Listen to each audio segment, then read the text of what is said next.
Hello दोस्तों, welcome to my YouTube channel geography world. आज हम लोग मध्य प्रदेश असिस्टेंट प्रोफेसर के साल पेपर की अगली कड़ी में देखते हैं। अगले क्वेश्चन से अगला क्वेश्चन है, तापमान उत्क्रमण और वायु प्रदूषण के कारण द ग्रेट स्मॉग ऑफ 52 की त्रासदी कहाँ हुई? ठीक है, द ग्रेट स्मॉग ऑफ 52। ठीक, तो ये जो हुई थी ये आपकी लंदन में हुई थी और इसके पीछे कारण क्या था? तो 1992 में, ठीक है, 1952 में, सॉरी 1952 में औद्योगिक प्रदूषण और उच्च वायुदाब के कारण लगभग 5 दिन तक स्मॉग फैला रहा। ठीक है, उसी को द ग्रेट स्मॉग ऑफ 52 की त्रासदी घोषित किया गया, जिसमें लगभग हजारों लोगों की जान गई। ठीक है, अब अगला क्वेश्चन देखते हैं, प्लवक कहाँ बहुतायत में पाए जाते हैं? प्लैंकटन का निर्माण कहाँ पर अधिक मात्रा में होगा? तो ये आपका ध्रुवीय क्षेत्रों में होता है। क्यों? क्योंकि यहाँ पर जो ठंडा जल है उसमें पोषक तत्वों की मात्रा अधिक होती है, भरपूर होती है। और ध्रुवीय गर्मी के दौरान जो आपका सूर्योदय का समय है, लंबा प्रकाश का जो दिन है, उसमें प्रकाश संश्लेषण के लिए पर्याप्त मात्रा में धूप भी मिल जाती है। ठीक है, वहीं आपका जो निम्न अक्षांशीय विषुवत रेखीय है, ठीक है, यहाँ पर क्या होता है? प्लैंकटन के निर्माण के लिए आवश्यक दशाएं उपलब्ध नहीं है। यहाँ पर तापमान क्या है? अधिक है। मध्य अक्षांशों में भी यहाँ पर क्या है? जो आपका पोषक तत्व उसकी थोड़ा सा कमी पाई जाती है। इस कारण जो आपका अधिक बहुतायत में पाए जाते हैं वो कहाँ पाए जाते हैं? ध्रुवीय क्षेत्रों में। अगला क्वेश्चन देखते हैं, अंडोरा यूरोप का एक छोटा देश किस पर्वत पर स्थित है? ठीक है, तो अंडोरा क्या है? एक देश है और ये कहाँ पर स्थित है? ठीक है, तो ये आपका यूरोप में स्थित है, ये भी पता है। ठीक है, तो ये स्थित है आपका पिरेनीज पर्वत पर। ठीक है, जिसे पाइरेनीज पर्वत भी कहा जाता है।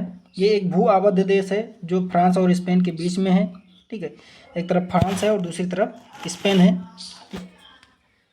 और ये जो कि है अपना ऐतिहासिक रूप से अपने अलगाव और अनूठी सांस्कृतिक पहचान के संरक्षण के लिए विशेष महत्व रखता है, जो आपका अंडोरा देश है। ठीक है, और जो पिरेनीज है ये दक्षिण यूरोप में पर्वतों की एक श्रृंखला है जो फ्रांस और स्पेन के बीच में फैली हुई है। एक तरफ फ्रांस है, दूसरी तरफ स्पेन है, और उसमें एक श्रृंखला क्या है? फैली हुई है। और इस श्रृंखला को ही क्या कहा जाता है? पिरेनीज पर्वत श्रृंखला। जो आपका तात्रा पर्वत है, तात्रा पर्वत मध्य यूरोप में फैला हुआ है, जो स्लोवाकिया और पोलैंड की बीच सीमा का निर्धारण करता है। सियरा नेवादा जो आपका है ये स्पेन और यूएसए के बीच है, जो कैलिफोर्निया और नेवादा में फैला हुआ है। ठीक है, और जूरा पर्वत आपका स्विट्जरलैंड और फ्रांस के बीच सीमा का निर्धारण करता है। ठीक, अगला क्वेश्चन, तो इसमें जो आपका सही आंसर हो क्या है? पिरेनीज। अंडोरा यूरोप का एक देश है, किस पर्वत पर है? अंडोरा पिरेनीज पर्वत पर है। ठीक, हम लोग अगला क्वेश्चन देखते हैं,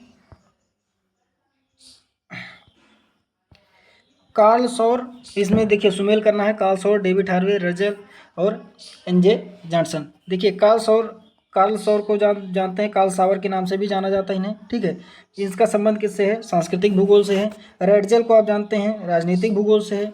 डेविड हार्वे का आप जानते हैं अमूलवादी भूगोल से हैं। और एच जे जॉनसन जो है आपके ये सामाजिक भूगोल से संबंधित हैं। ठीक है, तो इसमें सही ऑप्शन जो होगा आपका क्या हो जाएगा? डी वाला ऑप्शन सही हो जाएगा आपका। ठीक है, अब अगला क्वेश्चन देखते हैं, ग्रेट हिमालय में स्नो लाइन की ऊंचाई, जो आपकी स्नो लाइन है इसकी ऊंचाई क्या है? पश्चिम में अधिक जबकि पूर्व में कम है। इसकी वजह क्या है? ठीक है, तो पहाड़ों का अधिक ढाल की बात नहीं है यहाँ पर, ये गलत है। ठीक है, दूसरा क्या है? नॉर्मल लैप्स रेट, जो आपकी तापमान ह्रास दर है वो भी इस पर प्रभाव नहीं डालता, क्योंकि ये लगभग समान होगी। ऊंचाई में अंतर ऊंचाई के आधार पर इस पर डिपेंड नहीं, जो ऊंचाई चाहे जितनी हो, अगर तापमान अधिक होगा तो उससे कोई मतलब नहीं पड़ता है। ठीक है, यहाँ पर जो आपकी मेन चीज़ क्या है? नमी में अंतर। ठीक है, नमी आर्द्रता जो होती है वो पूर्वी क्षेत्रों में पश्चिमी क्षेत्रों की अपेक्षा अधिक पाई जाती है। अधिक आर्द्रता के कारण वर्षा भी पूर्वी क्षेत्रों में अधिक होती है। और क्या होता है? यहाँ पर बर्फबारी भी अधिक होती है, जिसके परिणाम स्वरूप क्या होता है? यहाँ पर जो आपकी स्नो लाइन है वो क्या होती है? अधिक नीचे वाले ढालों पर पाई जाती है। और जबकि पश्चिम वाले क्षेत्रों में ये क्या है? ऊंचाई पर स्थित होती है। यहाँ पर आर्द्रता कम है और आर्द्रता के साथ साथ यहाँ पर क्या है? जो आपकी नमी वो कम है और वर्षा भी कम हो रही है। ठीक, अगला क्वेश्चन है, सिविलाइजिंग रेल्स की अवधारणा को किसने सामने रखा? ठीक है, जो आपकी सिविलाइजिंग रेल्स है इसकी अवधारणा जो है आपकी मार्क जेफरसन ने रखा है। ठीक है, अगला क्वेश्चन है आपका, ब्लू नदी और व्हाइट नील नदी किस शहर में मिलती हैं? इंपॉर्टेंट क्वेश्चन है। नील नदी के बारे में जानते हैं। ठीक है, नील नदी दो नदियों से मिलकर बनी, एक ब्लू नदी है, दूसरी व्हाइट नदी। वह ब्लू नील नदी, दूसरी व्हाइट नील नदी या सफ़ेद नील नदी। जो आपकी ब्लू नील नदी है वो इथियोपिया में ताना झील से, ठीक है, ताना से कौन सी निकल रही है, ब्लू निकल रही है, और इथियोपिया में,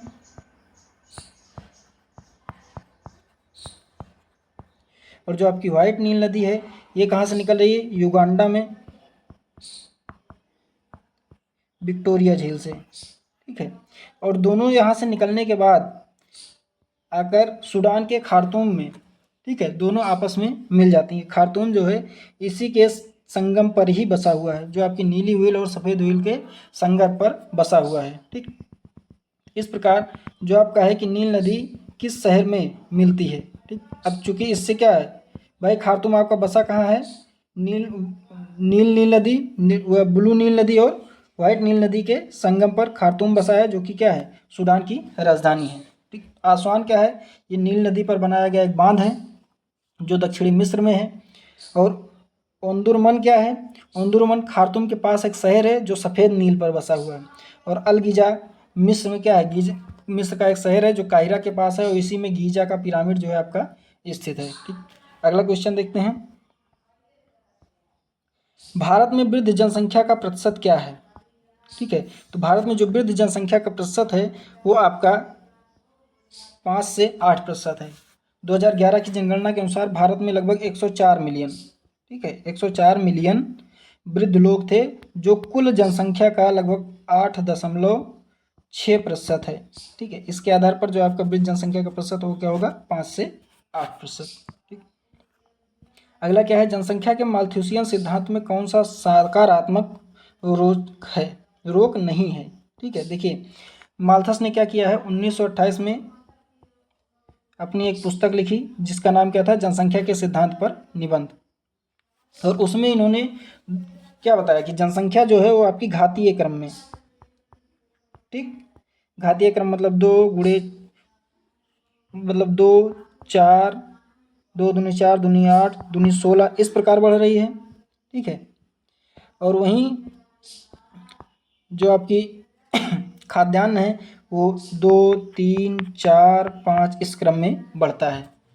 अब इसके बाद इन्होंने ये भी बताया कि जनसंख्या की जो रोक है वो 2 प्रकार के इन्होंने बताया, एक सकारात्मक बताया है, ठीक है, और दूसरा क्या है, निवारक बताया है। अब दोनों में अंतर क्या है, सकारात्मक क्या करता है, ये बताता है कि मृत्यु दर में वृद्धि होगी, इसमें मृत्यु क्या होगी, बढ़ जाएगी, ठीक है, और इसमें क्या होगी, जन्म में कमी आ जाएगी। सकारात्मक में मृत्यु बढ़ेगी, तो अब इसमें देखते हैं इसमें कौन सा क्या दिखाना है, सकारात्मक रोज नहीं है, मतलब इसमें कौन सा ऐसा है जिसमें मृत्यु दर नहीं बढ़ रही है।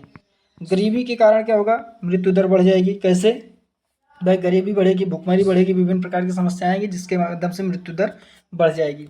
बीमारी होगी, अगर कोई बीमारी फैल जाए, ठीक है, जैसे कोरोना फैला था, ऐसे कोई बीमारी फैल जाए तो उसके कारण भी क्या होगी, मृत्यु दर बढ़ जाएगी। युद्ध हो जाए तो युद्ध में भी लोगों की मृत्यु दर बढ़ जाएगी। लेकिन जो नैतिक संयम है इसमें क्या होगा, आपकी वृद्धि दर नहीं बढ़ेगी, ठीक है, जो आपकी मृत्यु दर है उसमें वृद्धि नहीं होगी। अब इसमें फिर होगा क्या, तो नैतिक संयम में क्या होता है, जन्म दर, अगर आप जो है जिसे कहा जाता है, ठीक है, जनसंख्या नियंत्रण अगर आप करेंगे तो उसमें जन्म दर पर आप रोक लगाते हैं, तो ये क्या है आपका, ये निवारक अधिनियम। तो इसमें से जो आपका सही आंसर हो जाएगा वो क्या है, नैतिक संयम। अगला क्वेश्चन है, वन्य जीव संरक्षण अधिनियम भारत में कब पारित किया गया, ठीक है। तो वन्य जीव संरक्षण अधिनियम भारत में 1972 में पारित किया गया, और इसमें 1982,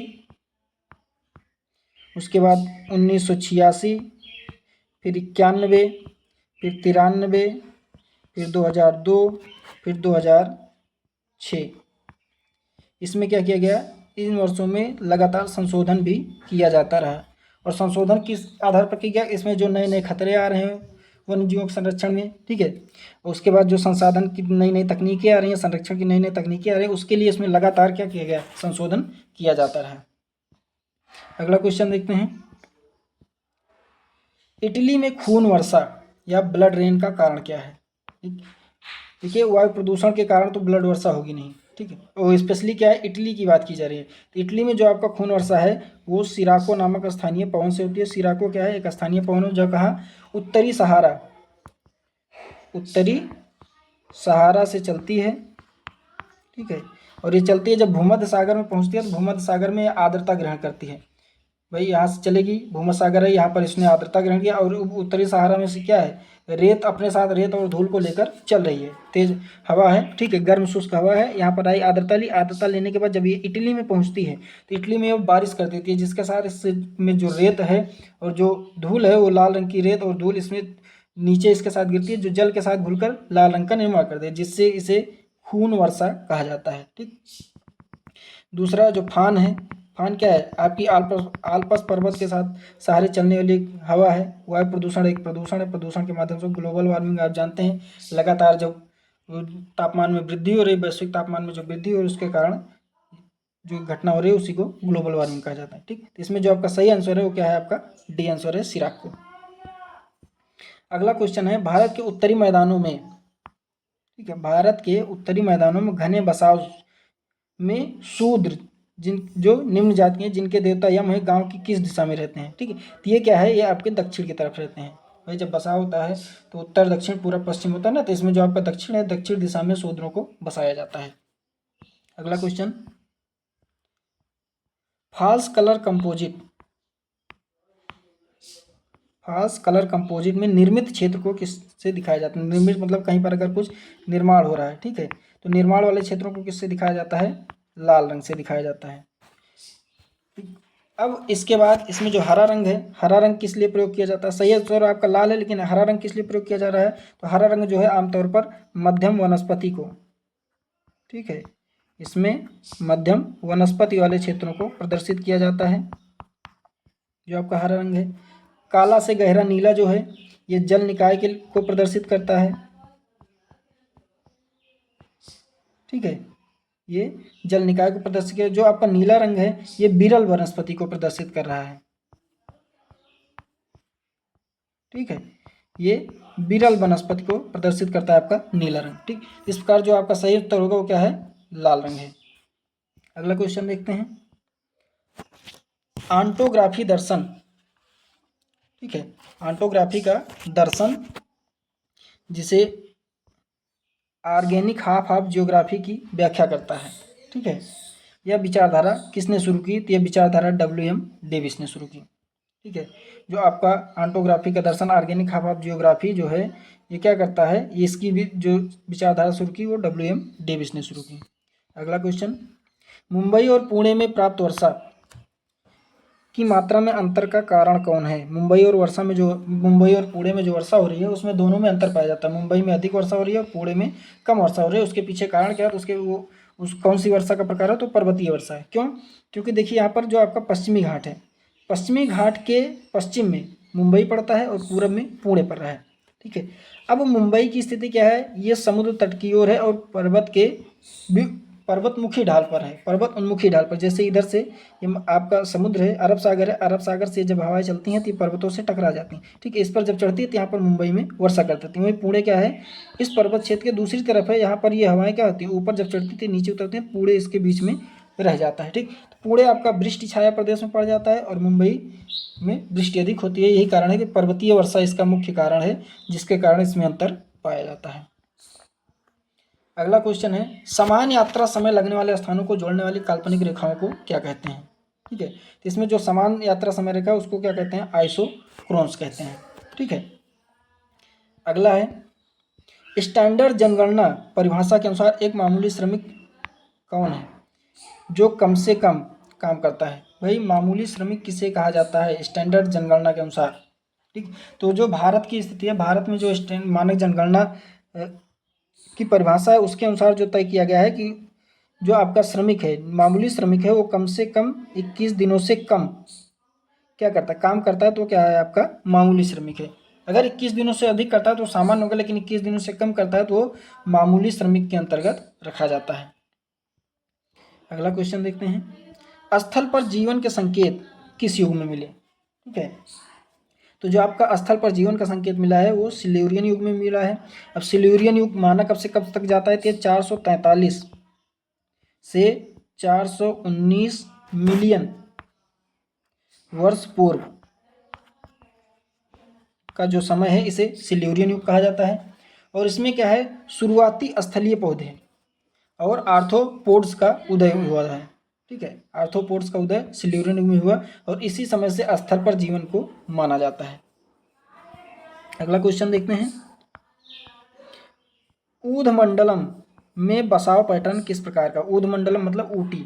ठीक है, ऊटी क्या है, आपका नीलगिरी पहाड़ी में स्थित एक क्षेत्र है। ठीक, अब इस ऊटी में बसाव पैटर्न किस प्रकार का है। भाई पहाड़ी क्षेत्रों में बसाव किस प्रकार का, अगर ये पहाड़ी है इस पर अगर बसाव करेंगे तो यहाँ की ऊंचाई अलग होगी, यहाँ की अलग होगी, यहाँ की अलग होगी। ठीक है, तो ऊंचाई के आधार पर इस पर आप देखेंगे तो ये सीढ़ी नुमा बसाव बन जाएगा। ठीक, तो इसके आधार पर ऊटी में कौन सा बसाव होगा, सीढ़ी रूपदार रूपी बसाव होगा। अगला, कौन सी अवधारणा सही मायने में, कौन सी अवधारणा सही मायने में दो ध्रुवों ग्रामीण समुदाय और शहरी समुदाय के बीच जीवन के तरीके की एक सतत उन्नयन का सुझाव देती है। ठीक, तो इसमें जो रूरल अर्बन कंटिनम है, रूरल अर्बन कंटिनम क्या है, तो ये क्या है भाई, ग्रामीण और शहरी दो क्षेत्रों के बीच का जो ये जोड़ने वाला स्थान है। ठीक है, इसमें जो आदान प्रदान किया जा रहा है, अगर ग्रामीण और शहरी क्षेत्रों के बीच कोई स्पष्ट विभाजन नहीं होता है। ये क्या बताता है कि जो आपके गांव है और शहर है इसके बीच कोई स्पष्ट विभाजन नहीं, कहाँ से गांव है कहाँ से शहर है, बल्कि ये क्या है, जीवन के जो तरीके हैं आपके, वो तरीकों का एक निरंतर ढाल है। भाई जैसे अगर मान लीजिए ग्रामीण है या शहरी है तो यहाँ पर जीवन का तरीका होगा वो क्या होगा, उच्च होगा, और यहाँ पर गाँव में क्या होगा, निम्न होगा। ठीक, तो इसमें एक ढाल बन जाएगा जिसे प्रवणता कहा जाता है। ठीक है, तो यही ढाल क्या करता है, निर्धारित करता है कि कौन सा ग्रामीण है और कौन सा नगर है। अगला क्वेश्चन देखते हैं, स्मिथ ने किसको फ्रांस के रिटर की उपाधि दी है। ठीक है, तो स्मिथ ने इल्लसी रेकलस को फ्रांस के रिटर की उपाधि दी है। ठीक है, जो कि फ्रांसीसी भूगोलवेत्ता, लेखक और अराजकतावादी रहे हैं। अगला क्वेश्चन है, भारत और पाकिस्तान के बीच सीमा कैसी है। ठीक, देखिए पूर्ववर्ती सीमा नहीं होगी, पश्चिमवर्ती सीमा नहीं होगी, अवशेष सीमा नहीं होगी। ठीक है, पूर्ववर्ती सीमा क्यों नहीं होगी, पूर्ववर्ती सीमा का मतलब ये है कि जो आपका वर्तमान सांस्कृतिक परिदृश्य है, वर्तमान में जो निर्माण वगैरह हुआ है उसके पहले सीमा का निर्धारण हुआ। ठीक है, तो भारत और पाकिस्तान के बीच जो सीमा का निर्धारण हुआ है वो बसाव के पहले का नहीं है, बसाव के बाद का है। ठीक, और पश्चिमवर्ती सीमा का क्या है, पश्चिमवर्ती सीमा वो है जिसमें जैसे मान लीजिए इतने क्षेत्र में बसा हुआ तो यहाँ पर निर्धारण हुआ सीमा का, फिर जैसे आगे बढ़ी यहाँ पर, यहाँ से हो गई सीमा, फिर आगे बढ़ी यहाँ से सीमा हो गई। ठीक है, तो भारत और पाकिस्तान की सीमा इस प्रकार की भी नहीं है कि जैसे जैसे बसाव बढ़ता जाए सीमा क्या हो जाए, आगे बढ़ती जाए। अवशेष सीमा क्या है, अवशेष सीमा उसे कहते हैं जो अब वर्तमान के रूप में सीमा का कार्य नहीं करती है, लेकिन सांस्कृतिक परिदृश्य अभी भी पता लगाई जाती है कि वर्तमान समय में सांस्कृतिक परिदृश्य अलग अलग है। यहाँ पर किसी जो सीमा है वो समाप्त हो गई, तो भारत पाकिस्तान के बीच की जो सीमा वो अभी भी बनी हुई है, समाप्त नहीं हुई है। ठीक है, इस प्रकार जो आपका सही उत्तर वो क्या है, आरोपित सीमा। आरोपित सीमा किसे कहते हैं, जो आपका सही उत्तर आरोपित सीमा, आरोपित सीमा उसे कहते हैं जब दो देशों के बीच, ठीक है, किसी शासन द्वारा या किसी के द्वारा इसमें कोई सीमा रेखा निर्धारित कर दी जाए और दोनों देशों को मानने के लिए कहा जाए कि आप दोनों इसी को मानेंगे। ठीक है, तो इस प्रकार की सीमा क्या होगी, आरोपित सीमा होगी। अगला क्वेश्चन, लखीमपुर खीरी में, जो आपका लखीमपुर खीरी है इसमें स्थित दुधवा नेशनल पार्क किसके लिए प्रसिद्ध है। ठीक, तो दुधवा नेशनल पार्क हिरण के लिए प्रसिद्ध है। और जो दुधवा नेशनल पार्क है ये क्या है, दुधवा टाइगर रिजर्व, जो 880 वर्ग किलोमीटर में फैला हुआ है।